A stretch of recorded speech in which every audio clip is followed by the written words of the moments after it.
hablar de voces, hablar de tags, bombas o piezas, es hablar de algo que no conoces. Hablar de club, de cap, de sin, te sonará extraño. Hablar de los escritores, contigo será en vano. Y eso es debido a tu desinterés, a lo que hacemos. Tú hablas de nosotros como si nos conocieras, pero nosotros más a ti te conocemos, porque hemos recibido de ti 1,000 quejas. Gracias a ti hemos estado tras las rejas. Lo que hacemos no lo entenderán mentes tan pequeñas como lentejas. ¿Por qué mejor no me dejas si te preocupas por tu fachada, que ya la traigo entre mis dos cejas? Hablar de graf es hablar de pensamientos, de rebeldía, de inquietud y de sentimientos.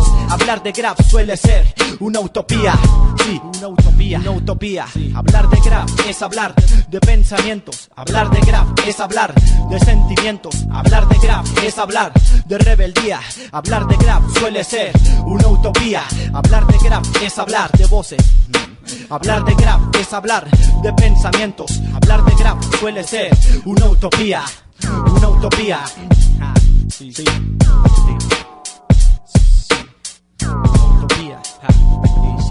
Quisiera pintar la luna, quisiera pintar las montañas y el sol. No quiero hacerlo con brocha, quisiera hacerlo con un aerosol. Quisiera pintar tu casa y las avenidas a plena luz. Quisiera pintar los vidrios uno por uno del autobús. Quisiera poner mi tag en la cara del presidente. Quisiera que todas las bombas y las piezas hablaran. Quisiera que los políticos estas voces se escucharan. Quisiera que todos los diarios hubiera una página de graf.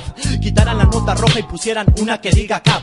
Quisiera que en las noticias no pasaran escenas de sangre. Quisiera que todo el mundo pintara y que nadie muriera de hambre. Quisiera ver en la calle buenos trazos y no rayones. Quisiera que no hubiese guerras ni problemas de religiones. Quisiera que el aerosol fuese de 800 mililitros, que fuera multicolor y contara con varias acciones. Quisiera que los olores de la pintura fueran curativos. Quisiera que los solventes para la salud no fuesen nocivos. Quisiera que en el hip hop no hubiese desigualdad. Quisiera que los MCs conocieran lo que es humildad.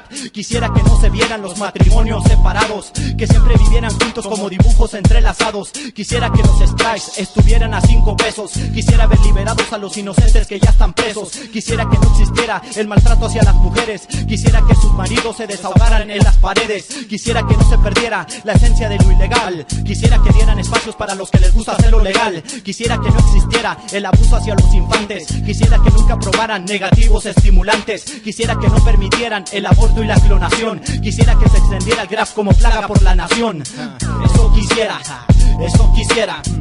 pero suele ser una utopía. Una utopía, sí, sí, una utopía, una utopía. Hablar de graf es hablar de pensamientos. Hablar de graf es hablar de sentimientos. Hablar de graf es hablar de rebeldía. Hablar de graf suele ser una utopía. Hablar de graf es hablar de voces. Hablar de graf es hablar de pensamientos. Hablar de graf es hablar de sentimientos. Hablar de graf suele ser una utopía.